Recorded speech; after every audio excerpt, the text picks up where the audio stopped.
The Brewers start off the baseball winter meetings with a bang. The long-term relationship with Jackson Chourio starts today. We'll get to that and a little baseball winter meetings preview next here on Locktown Brewers. You are Locked On Brewers, your daily Milwaukee Brewers podcast, part of the Locked On Podcast Network, your team every day. Brewers with a storyline. Day one of the baseball winter meetings. As we talk here on a Monday, they officially announced that Jackson Chourio is going to be a part of this team on an 8-year deal with an option for 2 more. The club controls that, so a possibility of a 10-year relationship with Jackson Chourio. Yeah, you got to swallow hard, and you got to say to yourself, oh boy, because you just never know what direction this is going to go. But I think it's a good thing. Good to have you along. Chuck Freeman here, Lockdown Brewers, part of the Lockdown Podcast Network. We are your team every day. Great to have you along. We're going to talk about this here on this show. Follow us, as always, on Twitter, Chuck Freeman, Freimund. And all you everydayers, yeah, we're here all the time. We're here throughout the winter, breaking stories with you, talking about stories with you, and, of course, covering the baseball winter meetings. We'll be here every day this week talking about that. And, you get us on Google, Spotify, Apple. We're on all the major downloads. And, of course, you go to YouTube, search Lockdown Brewers, hit the subscribe button, hit the like button, and we are there for you. But, yeah, the Brewers were the centerpiece, the story of the Major League Baseball winter meetings. It's not often that's the case because, all the big markets get glorified, but the Brewers stole the headlines today. What has been a quiet offseason so far. And this word came down about a week ago that the Brewers were interested in a long-term deal with Jackson Chourio, one of the top prospects in baseball. And finally, I didn't think that Jackson would go for it, but he did. He did on an 8-year deal worth, it could be worth over 10 years, $142 million, $14 million a year. Now, I have a feeling, once you get to that 9th and 10th year, this is going to be a bargain. This could be a bargain after a couple of years. I think this secures Jackson's future on the Milwaukee Brewers this season. I think he's going to have a starting center field spot with the team. There's no doubt in my mind. But it's $82 million, 8 years guaranteed. I am surprised that Jackson went for it. That's personal for him, whether or not he accepted this deal or not. But 19 years old. This is an unprecedented contract in Major League Baseball. The third biggest contract. How about this? The third biggest contract in Brewers history, and he's never played a Major League game before. The top 5 contracts: Yelich, Braun, Chourio, Kane, and Garza. Pretty good company other than Matt Garza. All right. Let's just hope this contract doesn't go the way of Matt Garza. One of the worst contracts the Brewers have ever signed. But Jackson Chourio, this is something that a franchise like the Milwaukee Brewers has to do. Taking a chance. I think you're going to see smaller markets do this sort of thing. They have to because the rules are against them in Major League Baseball. The Players Association is against them in Major League Baseball, against small markets. The Brewers trying to find a loophole on how to get business done, and this is the route they got to go. Yeah, you're taking a big-time gamble, but this is the risk that a franchise like the Milwaukee Brewers has. When you're the third best prospect in Major League Baseball, and you have a chance to sign a guy 8 years at $82 million, you got to go for that deal. He's got all the tools. He's played 6 games at AAA, and if this turns out to be a big-time bust, you cannot blame the Milwaukee Brewers here. You cannot. If injuries or what have you happen, okay, the Brewers at least made a heck of a financial commitment, okay, to him. And they did it on potential. And that's the way contracts are in Major League Baseball. There's no getting out of this one. But I think this is the route. This was a smart way to go. Mark Athanasios, who had a couple of contracts blow up in his face, as we know, but he went this route. Now, here's what you hope don't happen.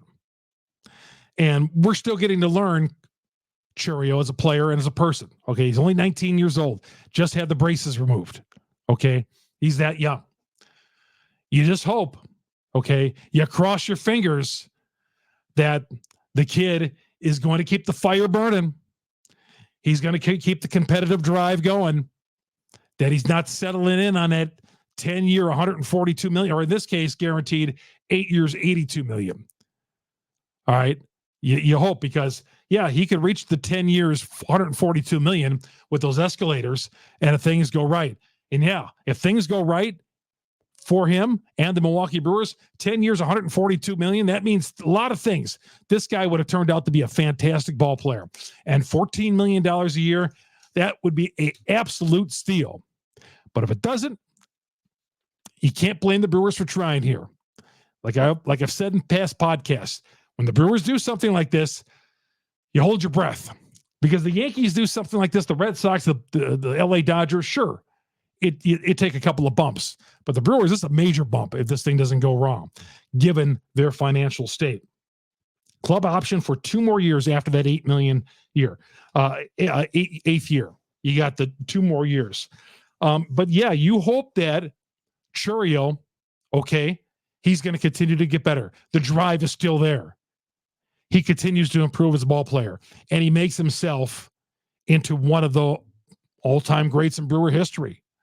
He's one of the highly touted prospects of all time in Brewer history. And you hope that one day his banner is hanging at AmFam Field. There's no guarantee. He's got to play. He's got to take a major league fastball. First of all, he hasn't seen a pitch. But like I said, the tools are there, and this is a good move. Now, you hope the injury doesn't, not only you hope the drive is still there for the kid, but the injury history or the injury future, you have no control over that. You have no control of him coming down with an injury or anything like that. But you just hope that he continues, the people around him continue to make him, develop him, both as a player and as a human. He continues to mature. Again, he's only 19 years old. Just by all the things you read about him, the last time we had a 19-year-old around here, and there's probably others, but this touted Gary Sheffield. And we know how that worked. He was an immature 19-year-old. Didn't work out wherever he went. He caused problems right away. You don't get the impression this is going to be a Gary Sheffield thing. And they didn't have a lot of money. They didn't have a high draft pick invested in him, but they didn't have this type of money. 8 years, $82 million, which again is a lot, but I just hope that he continues to get better as a ball player, and he continues to be the player we hope he's going to be. And 8 years, $82 million. You hope there's no complacency there. And I'm not accusing him. I'm just saying, I'm just firing out a warning that you hope none of that settles in. Because you've seen young players in all sports sign that big contract, the first big contract, and they never develop as a player. Third biggest contract. He said today at the press conference he wants to be on the opening day roster. I think this probably guarantees him, unless he's a total bust at spring training and he needs some time. Will he ever see AAA again? Who knows? Maybe he makes the roster, and like Sheffield, I believe, got sent down in 1989. Got sent down to work on a few things, and he hated that. But maybe that's the case. No shame getting sent down, but this is going to be a process, a learning process. The pressure is going to be on. Now, I think as Brewers fans, we're all going to expect this guy to come in with this type of contract and instantly be a Rookie of the Year candidate. And anything less than that, we're going to say, oh, that's terrible. No, you can't take that approach. You really can't. Let's give him some time. Just like Jordan Love of the Packers. We got to give that guy some time. We got to give Chourio some time. There's going to be some ups and downs. Could he come right in and light it up right away? Yes, that could be a case. Every level of the farm system so far, he's been the man so far. Even through 6 games, he proved that he belongs at AAA. But then there's that next jump up to the major league level, which some guys can't do. We've seen certain guys like Keston Hiura. I'm not comparing him to Hiura, but guys like Keston Hiura were able to just tear it up at AAA and not make it to the major league level. I say this because, again, this is a big signing for the Brewers, and it's a big financial commitment. We know that. But The Brewers are already all in at the gift shop, the stadium shop today. They have a limited amount of items, and they're going to order more. He was given the number 11 jersey today. 142 million over 10 years, 8 years, 82 million guaranteed. Wow. Unbelievable. I'm glad it happened. I think this is a great deal. It's one the Brewers didn't have to do, but they did it anyway to get really, some people could look at it, well, they got an extra 2 years guaranteed on that. So they have 10 years of ownership with him. I think this is good. Now, will it be good for Jackson Chourio, where after that 8 years, and he's a bona fide all-star, okay, will he be looking at it like, oh boy, what did I do? But hey, you got some early financial security. Again, I hate to be repetitive on that. I hope he doesn't get comfortable. When I say comfortable, got a lot of work to do. He's got a lot of work to do. Chuck Freeman here on Lockdown Brewers, part of the Lockdown Podcast Network. We are your team every day. And the Brewers have a lot of work to do as well. We're going to get to a signing today. They're bringing back Wade Miley. We're going to get to that. We'll talk about the pitching rotation and how it looks as of right now, and other things as well. As the baseball winter meetings kick off, a huge baseball winter meetings, you would argue this is one of the bigger baseball winter meetings for the Brewers in recent years. All right, let's get to it. FanDuel, the number one sports book in America. America's number one sports book. Great sponsor here of Lockdown Brewers. Right now, new customers get $150 back in bonus bets with winning any $5 moneyline bet. $150 guaranteed if your team wins. Who didn't have the Packers winning that game last night? Home game, national TV. Jordan Love got the job done as a big time moneyline underdog. And I hope you bet with it on FanDuel.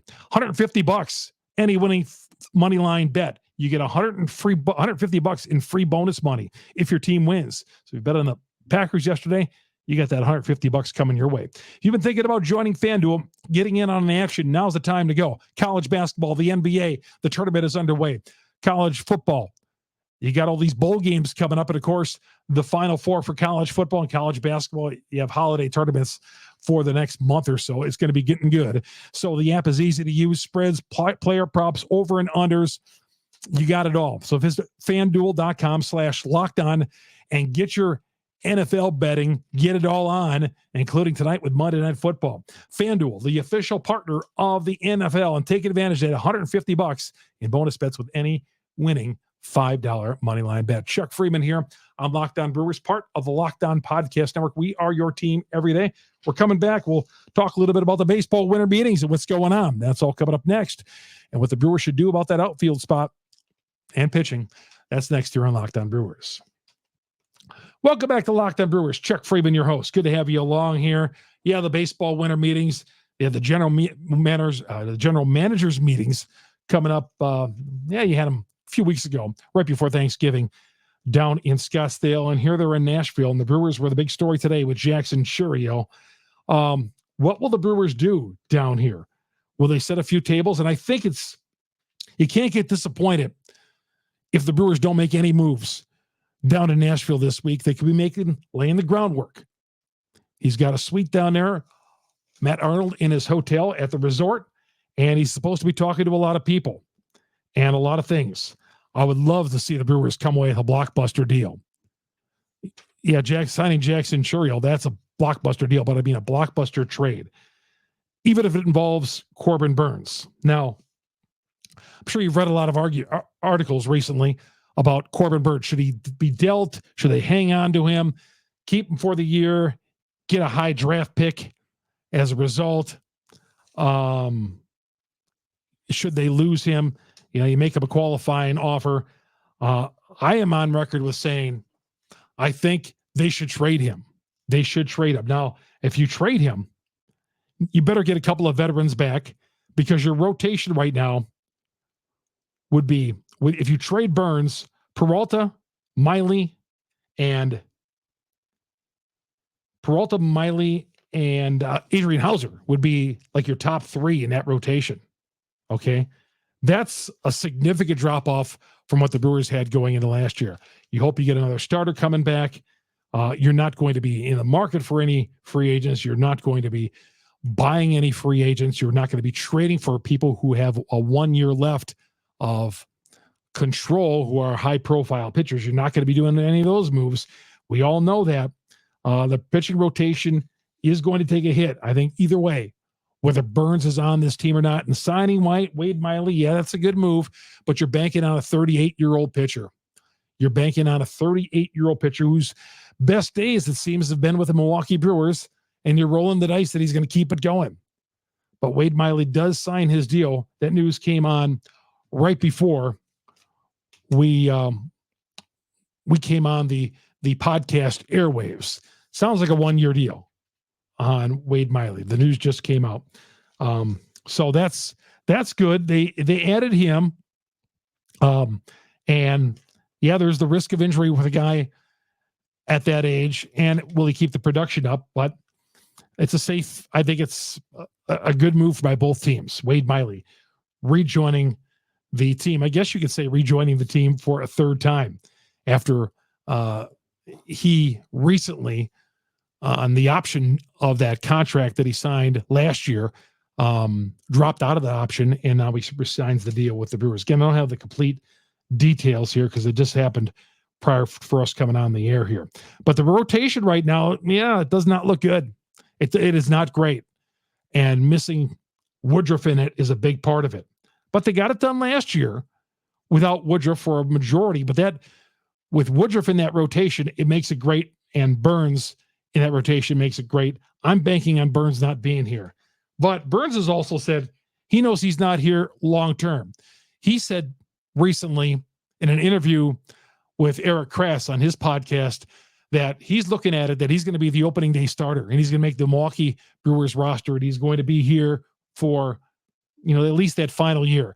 But he says it's pretty evident on the Brewers' part and my part that I am not going to be there long term. I'm here for a good time right now. He didn't say that, but short term. But I'm okay with trading him at the baseball winter meetings. You got to improve the corner spots with the Milwaukee Brewers. That is at top at the baseball winter meetings. If you don't get something done, lay the groundwork, you have to improve that first and third base spot. And if Jackson Chourio is going to be your starting center fielder,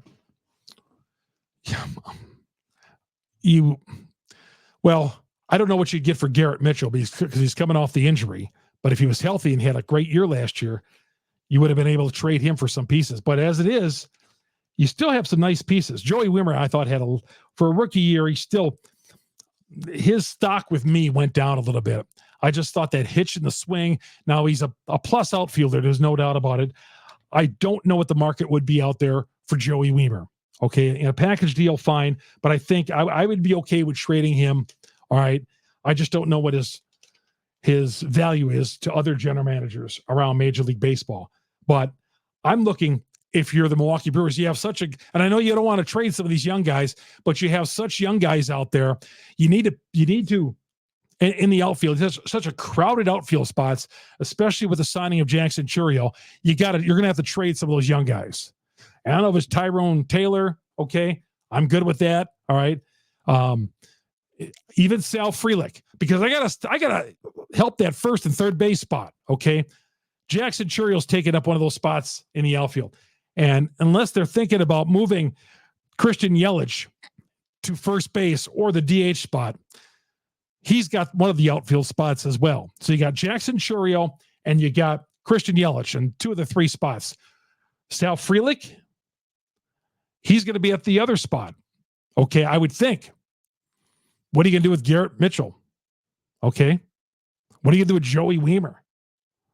So there's no doubt in my mind, they're not going to camp with all those young guys. And other teams in baseball know that the Brewers are going to make some moves. All these guys, these young guys you saw on the team last year in the outfield, they're not all coming back next year because Jackson Chourio is playing center field on opening day. Unless he's a complete bust during spring training, Chourio is going to be a part of this roster going forward. in 2024. So let's get a nice big package deal. How about packaging one of those young guys with Corbin Burns and bringing back some corner spots? Bringing me back some power hitting corner. How the Brewers have not been able to fix that first base spot, okay, since Prince has left, is an absolute disgrace. All right. We're talking about a power hitting spot, all right, at AmFam Field, home run hitter spot, and you have not been able to fix that first base spot on a consistent basis. I'd love Pete Alonso to come here. All right. But he's got 1 year left of team control. And then it's player control. All right. So unless you have visions of signing Pete Alonso long-term, I wouldn't make the move. And I certainly wouldn't give up one of my young prospects unless I'm having visions of signing Pete Alonso long-term for my first base spot. And I don't know if the Brewers were willing to do that or had the financial wherewithal. But God, Pete Alonso at first base for the Brewers, tell me, that wouldn't get you excited about being a season ticket holder next year. Making an instant splash like that. But yes, let's trade one of those young guys and fix first. You got to fix first and third base. Last year, they went in with Urias playing third base as your everyday third baseman. And of course, he got hurt in that Cubs series. But still, I just thought banking on him to be your starting third baseman, they could have done better. That was a small market move. We needed to get better at third base. All right. And Monasterio, God love the guy, but he's a utility guy in my book. Rowdy Tellez, I never looked at him as an everyday first baseman. As a lot of you guys know from listening to me on the radio and my podcast, he's not an everyday first baseman. So Rhys Hoskins coming off the ACL tear. Somebody asked about that, put that out there. Yes, I'm okay with that. But I got to do some more thinking about Rhys Hoskins. I want a starting pitcher maybe back as part of this deal if I'm trading Burns and trading Frelick as part of a deal, or Joey Wiemer part of a deal. Alek Manoah, he's on the trading block with the Toronto Blue Jays. Let's get in the market with that guy. Okay, some team control. Let's get on the market with Alek Manoah. Why can't we do that? Oh, by the way, at first base, I don't want to even hear anybody mention, let's bring back Carlos Santana. No, Carlos did the 1 year deal, or having him for a couple of months there. That was great, but we got him. We can't have a 39-year-old first baseman. Can we move on? Gave him Gold Glove status at first base. He didn't win the Gold Glove, but he played first base like a Gold Glover. But we need to move on from Carlos Santana. We can't go back down that road. Let's get us a good first baseman. We need that. We come back. We'll talk about the week ahead for the Milwaukee Brewers. That's next. Chuck Freeman here on Lockdown Brewers, part of Lockdown Podcast Network. We are your team every day. Thank you, all the everydayers, for joining us. Google, Spotify, Apple. We're on all the major downloads. Go to YouTube. Please subscribe to YouTube. I'm begging you. Our growing YouTube audience. Go to YouTube. Search for Lockdown Brewers. Hit the subscribe button. Hit the bell. You can put your comments on there. I read your comments. I read your comments every day on our growing Twitter audience as well. Chuck Freeman, Freimund. Coming back down the home stretch after this timeout here on Lockdown Brewers. Hey, everybody. Yeah, it is a great day to be a Brewers fan. Chuck Freeman here on Lockdown Brewers. It is. Signing Jackson Chourio today, 8 years, $82 million guaranteed. Could be worth 10 years, $142 million. I'm gonna rejoice and say yes. Step in the right direction. Now, how this will pan out down the road, who knows? But I like the Brewers being proactive in this deal. And let's be some proactive down and make some more risky moves. All right. Let's go I don't want to see these bargain basement moves. All right. Signing guys who have been failures in other spots, thinking and hoping you're going to get him here with the Milwaukee Brewers and you're going to be able to rebuild that guy. Yeah, Alek Manoah might be an exception to that rule because I think that guy's got good stuff. For whatever reason, I don't know why it went bad for him, but I saw him with the Blue Jays this year, and he was absolutely terrible. He was lights out the year before, and before that. That guy was on a Cy Young ascension. So, yeah, I would kick the tires definitely on Alek Manoah. But I want to see some moves made here in the next couple of months. It doesn't necessarily happen at the baseball winter meetings. It could. It's been a quiet off season for all of Major League Baseball. I would say. A lot of under-the-radar moves. Sonny Gray signs with the Cardinals. The Brewers have made a few minor moves, but now's the time to kick things up. Got to straighten out this team and get this team on path. I read in the article on in Journal Sentinel online today that Pat Murphy is going to have a big say in this. And yes, the baseball manager should have a big say in what his team is. And he's going to have a lot of input. He's been putting in a lot of hours, getting to the office at 6:30 in the morning at AmFam Field. Hey, he might be 65, but he ain't ready for retirement. He's going to be managing this ball club. He is in charge. All right.